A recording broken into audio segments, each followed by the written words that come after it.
Hello les roses, bienvenue sur ma chaîne Miss Lady et vous. J'espère que vous allez bien. Sur cette chaîne, nous parlerons de féminité, de motivation, succès, mindset et de lifestyle. Installez-vous confortablement et profitez de ce moment pour entrer dans votre féminité sacrée. Le sujet du jour est 6 conseils pour attirer la personne que tu souhaites. Pour qu'une relation aboutisse, plusieurs éléments doivent être présents pour consolider la relation. Sachez que vous êtes tous les deux responsables de la direction que va prendre cette relation.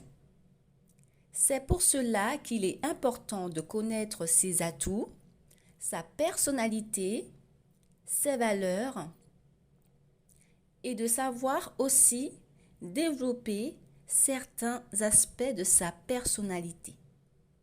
Les différents éléments pour attirer une personne que l'on souhaite. Le premier élément est de rester ouvert à la rencontre. Il faut savoir que selon la théorie de Gestalt, le cycle de contact se déroule en 4 temps. Le premier, le pré-contact. 2, le contact ou l'engagement. 3, le plein contact. Et enfin 4, le post-contact ou le désengagement. Nous allons parler des 2 premiers, c'est-à-dire le pré-contact et le contact ou l'engagement. Dans la phase du pré-contact, nous sommes désireux d'en savoir plus sur l'autre personne, de découvrir son monde, son univers. À ce moment-là, c'est essentiellement du plaisir. On est curieux, on est attiré et stimulé par l'autre, consciemment ou inconsciemment. Généralement, c'est inconsciemment. Vous observez, vous essayez de capter un certain nombre d'informations sur l'autre.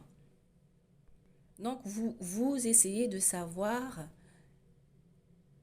qui est cette personne. Ensuite, vous avez l'étape du contact ou de l'engagement. Vous allez recueillir un maximum d'informations et vous allez sélectionner les choses qui vous conviennent. Vous allez tenter, essayer de découvrir vos points communs avec cette personne, votre centre d'intérêt, ainsi que vos passions. C'est une qualité essentielle à développer. En étant plus réceptive aux autres, on peut accepter le changement. Vous pouvez vous enrichir intellectuellement au contact avec les autres. Donc, n'ayez pas peur d'autrui, n'ayez pas peur du changement, n'ayez pas peur de l'inconnu, n'ayez pas peur de l'autre, car il faut savoir que les autres qui viennent dans votre vie vous fera acquérir une expérience. Ces personnes vous feront apprendre de vous et bien sûr, cette expérience vous servira pour une vie future. Ça vous permet d'apprendre plus sur vous, sur ce que vous pensez être. Donc, dans cette étape, vous avez cette intelligence. Ça veut dire que en écoutant l'autre, en ayant des informations sur l'autre, en ayant une batterie d'informations, vous êtes plus ouverte à la rencontre. Et en même temps, ça vous permet d'être plus sélective. Mais aussi, cela vous permet aussi de ne jamais rien prendre pour acquis. Et cela remet en cause vos préjugés, vos stéréotypes. Bref, il est vraiment important de s'ouvrir euh, aux autres, d'en apprendre un peu plus sur eux, euh, afin que l'autre personne voit que vous vous intéressez à lui et ça lui donne l'envie aussi d'en savoir un peu plus sur vous. Et aussi, cela veut dire que vous êtes plus réceptive à de nouvelles idées, à des opinions différentes, ou encore, bien sûr, à des opinions totalement différentes. Attention, du moment qui semble raisonnable. Et ensuite, c'est vous qui, par la suite de tout ça, c'est vous qui décidez si ces opinions ont la valeur qu'elles méritent et de décider si elles vous semblent pertinentes. Deuxièmement, l'empathie. L'empathie, c'est quoi? C'est la capacité à se mettre à la place des autres. En effet, nous sommes capables de partager les émotions des autres dès le début de notre vie, hein, des petits. Hein.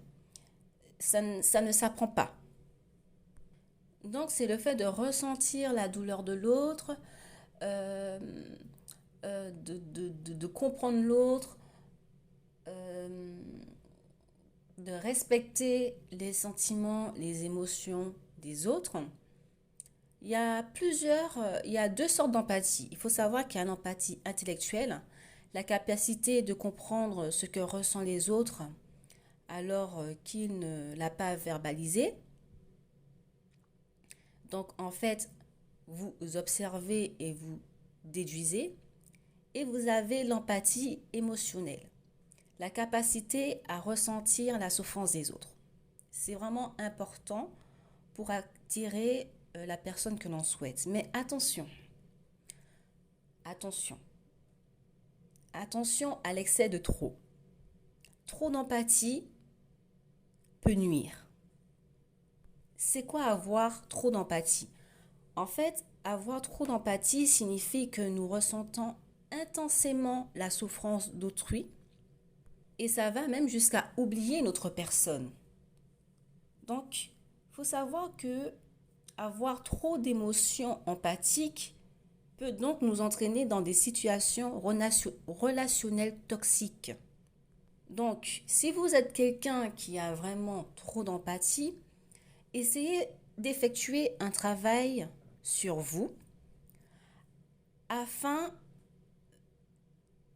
de ne pas vous retrouver fréquemment dans ce type de relation et de fuir ça, de fuir ce type de relation parce qu'à la longue, vous pouvez avoir des problèmes de santé.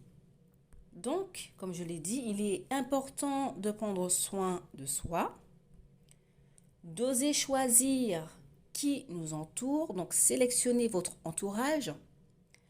Il faut savoir que la notion de choix est importante.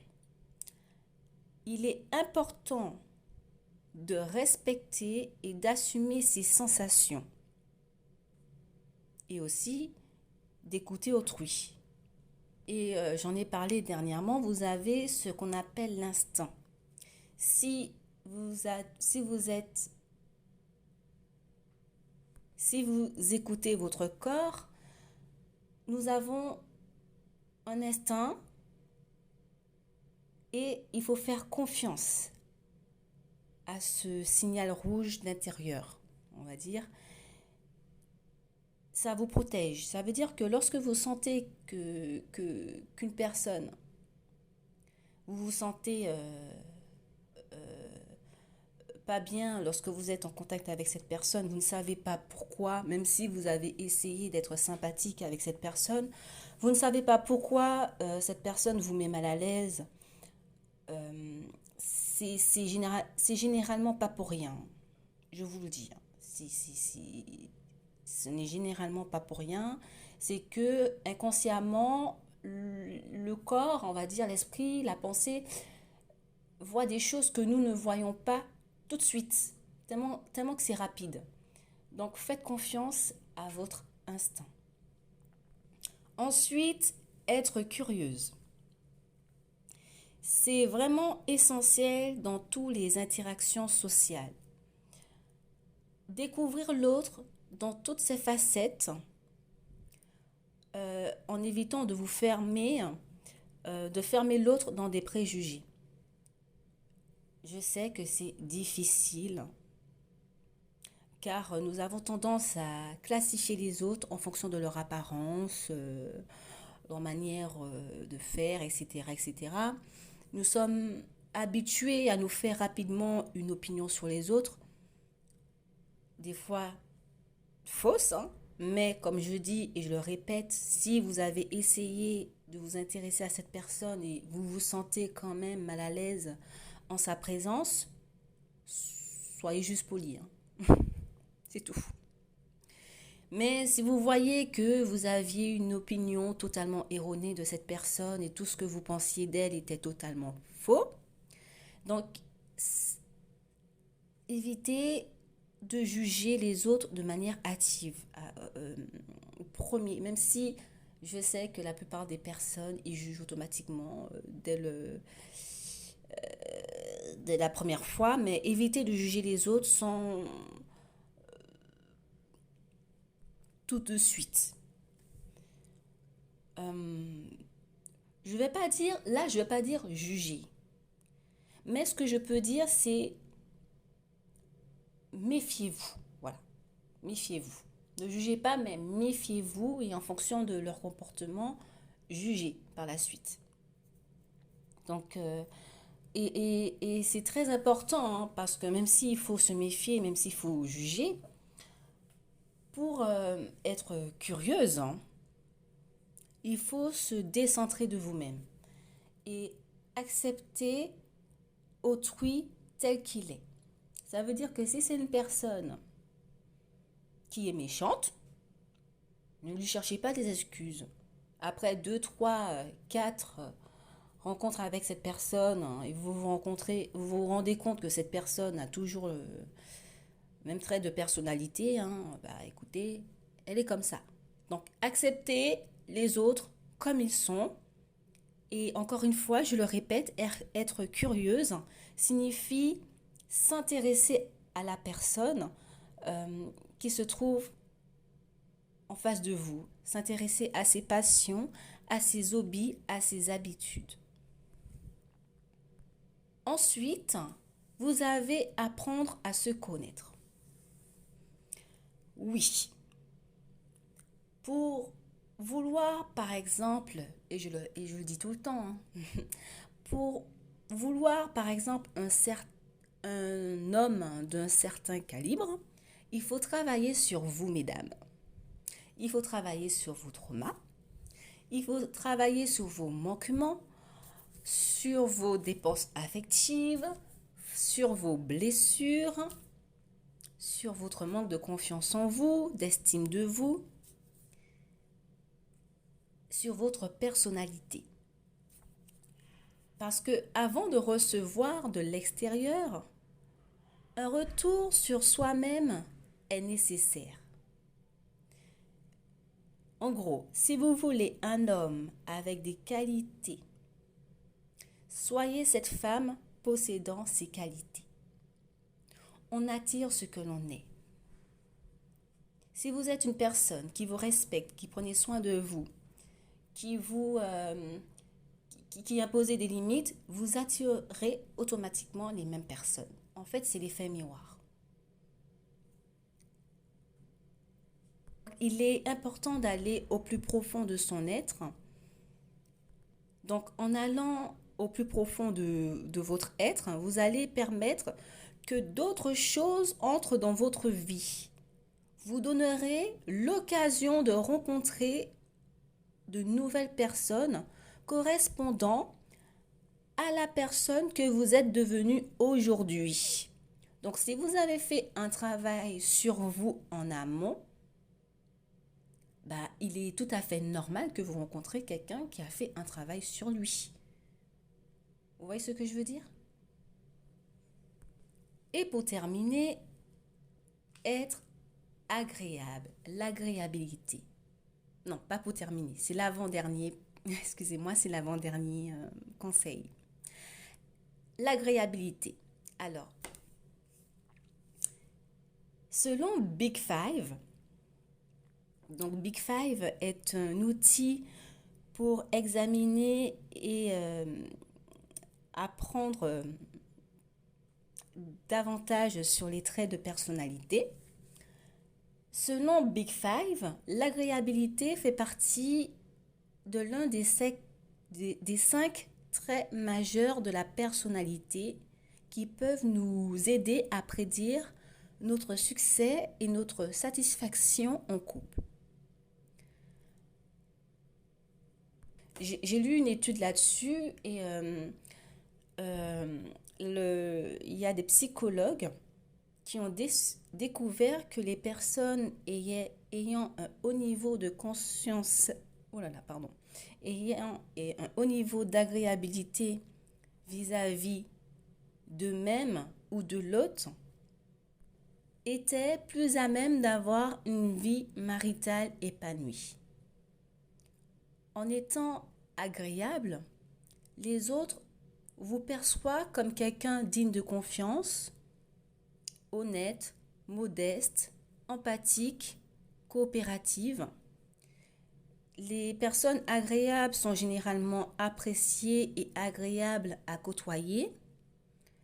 Vous paraissez plus sympathique et vous paraissez comme quelqu'un qui a confiance en elle.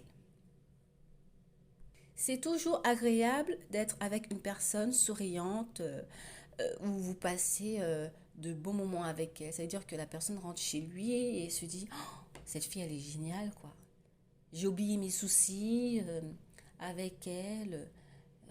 Je suis dans un autre monde avec elle. C'est vraiment agréable. Donc, soyez cette personne agréable. Et pour terminer, affirmez-vous.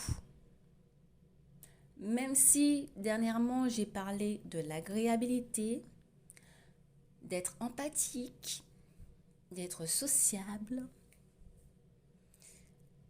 il est nécessaire, voire fondamental, d'affirmer vos désirs, vos limites, vos besoins et vos préférences.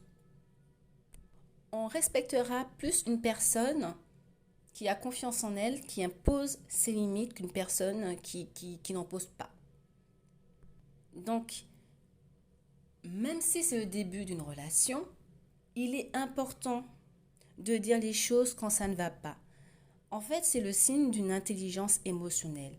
Lorsqu'il y a une situation compliquée, une difficulté, un geste, une parole, un comportement que vous n'avez pas aimé, il est important de le dire et de le faire comprendre à l'autre. Un couple ou un début d'une relation, c'est savoir dire les choses comme on le ressent et bien sûr dans le respect. Car garder les choses pour soi est vraiment nocif pour la santé. Car à force de cumuler, nous pouvons basculer dans la haine, la jalousie, le sabotage inconscient de la relation. Il peut s'installer un malaise dans la relation. Alors, c'est pour ça que je dis être empathie, oui, mais en avoir trop, too much, non. Il faut savoir trouver un équilibre. Il faut savoir que quand certains dépassent les bornes, remettez-le gentiment à sa place. Et si cette personne boude, vous n'êtes pas sa mère. Laissez-le bouder. D'ailleurs, quelqu'un qui n'accepte pas de se remettre en question n'a rien à faire dans votre vie. Quelqu'un qui ne respecte pas vos émotions, vos sentiments, n'a rien à faire dans votre vie. Quelqu'un qui ne veut pas votre bien et qui ne pense qu'à lui n'a encore une fois rien à faire dans votre vie. Pour le coup, vaut mieux être seul que mal accompagné. Je suis désolée. Qu'attraper des cheveux blancs avec des gens qui comprennent pas, qui sont instables. Quelqu'un qui vous juge, qui vous critique, est quelqu'un de toxique. Fuyez, ça n'engagera rien de bon à l'avenir. Fuyez ce genre de personnes. Vous avez déjà fait un travail énormément sur vous. C'est pas pour ramasser n'importe qui et vous bousiller de l'intérieur. Donc, filtrez les gens qui rentrent en contact avec vous. Observez. Soyez curieuse, tout en étant, bien sûr, en ayant des limites. Aimez-vous. Respectez-vous. Ayez toujours confiance en vous. Et normalement, vous allez attirer la bonne personne. Voilà mes roses. La vidéo est un peu longue, je le vois. Mais bon, c'est bon pour aujourd'hui. J'espère que vous avez aimé ce podcast. On se retrouve bientôt pour un prochain podcast. N'hésitez pas à liker, à vous abonner et à laisser un commentaire. Je vous dis à bientôt et prenez soin de vous. Au revoir.